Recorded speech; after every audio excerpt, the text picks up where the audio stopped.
Olá, seja bem-vindo à Biblioterapia. Eu sou Samuel Rocha e neste vídeo vamos ler Atos capítulo 17. Então, leia comigo. Biblioterapia, o canal da Bíblia narrado por Samuel Rocha. Tendo passado por Anfípolis e Apolônia, chegaram a Tessalônica, onde havia uma sinagoga judaica.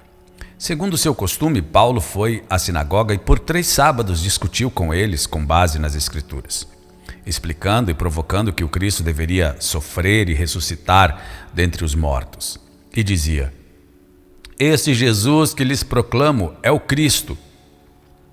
Alguns dos judeus foram persuadidos e se uniram a Paulo e Silas, bem como muitos gregos tementes a Deus e não poucas mulheres de alta posição. Mas os judeus ficaram com inveja. Reuniram alguns homens perversos dentre os desocupados e com a multidão iniciaram um tumulto na cidade. Invadiram a casa de Jasson em busca de Paulo e Silas, a fim de trazê-los para o meio da multidão.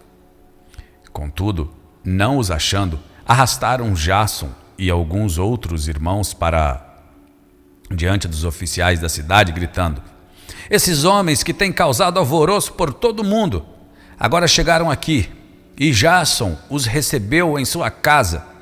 Todos eles estão agindo contra os decretos de César, dizendo que existe um outro rei chamado Jesus." Ouvindo isso, a multidão e os oficiais da cidade ficaram agitados. Então receberam de Jasson e dos outros a fiança estipulada e os soltaram. Logo que anoiteceu, os irmãos enviaram Paulo e Silas para Bereia. Chegando ali, eles foram à sinagoga judaica. Os bereanos eram mais nobres do que os tessalonicenses, pois receberam a mensagem com grande interesse, examinando todos os dias as Escrituras, para ver se tudo era assim mesmo. E creram muito dentre os judeus, bem como dentre os gregos, um bom número de mulheres de elevada posição e não poucos homens. Quando os judeus de Tessalônica ficaram sabendo que Paulo estava pregando a palavra de Deus em Bereia, dirigiram-se também para lá, agitando e alvoroçando as multidões. Imediatamente os irmãos enviaram Paulo para o litoral, mas Silas e Timóteo permaneceram em Bereia. Os homens que foram com Paulo o levaram até Atenas, partindo depois com instruções para que Silas e Timóteo se juntassem a ele, tão logo fosse possível.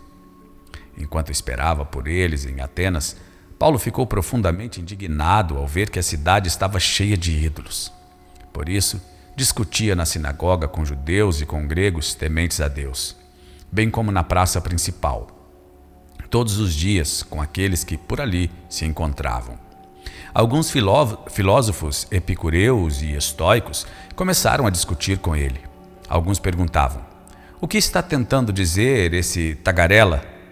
Outros diziam: "Parece que ele está anunciando deuses estrangeiros", pois Paulo estava pregando as boas novas a respeito de Jesus e da ressurreição. Então o levaram a uma reunião do Areópago, onde lhe perguntaram: "Podemos saber que novo ensino é esse que você está anunciando? Você está nos apresentando algumas ideias estranhas e queremos saber o que elas significam." Todos os atenienses e estrangeiros que ali viviam não cuidavam de outra coisa senão falar ou ouvir as últimas novidades. Então Paulo levantou-se na reunião do Areópago e disse: "Atenienses, vejo que em todos os aspectos vocês são muito religiosos.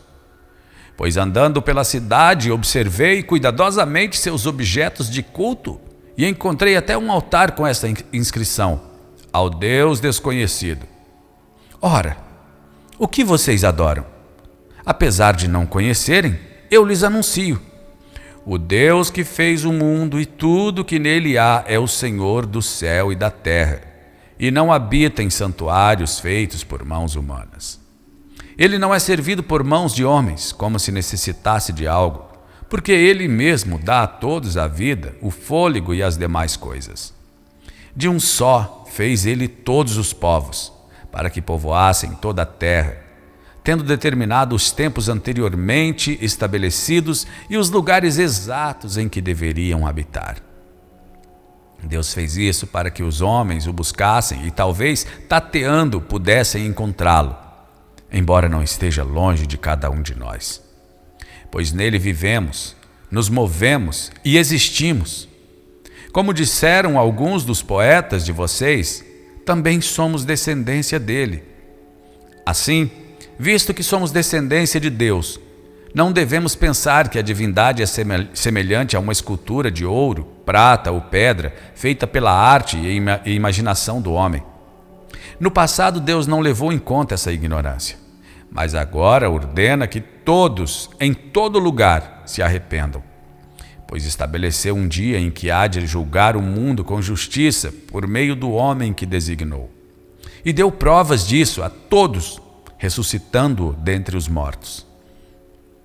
Quando ouviram sobre a ressurreição dos mortos, alguns deles zombaram e outros disseram: "A esse respeito, nós o ouviremos outra vez." Com isso, Paulo retirou-se do meio deles. Alguns homens juntaram-se a ele e creram.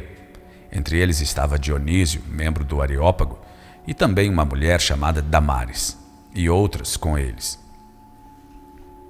Bíblia Terapia, o canal da Bíblia narrado por Samuel Rocha.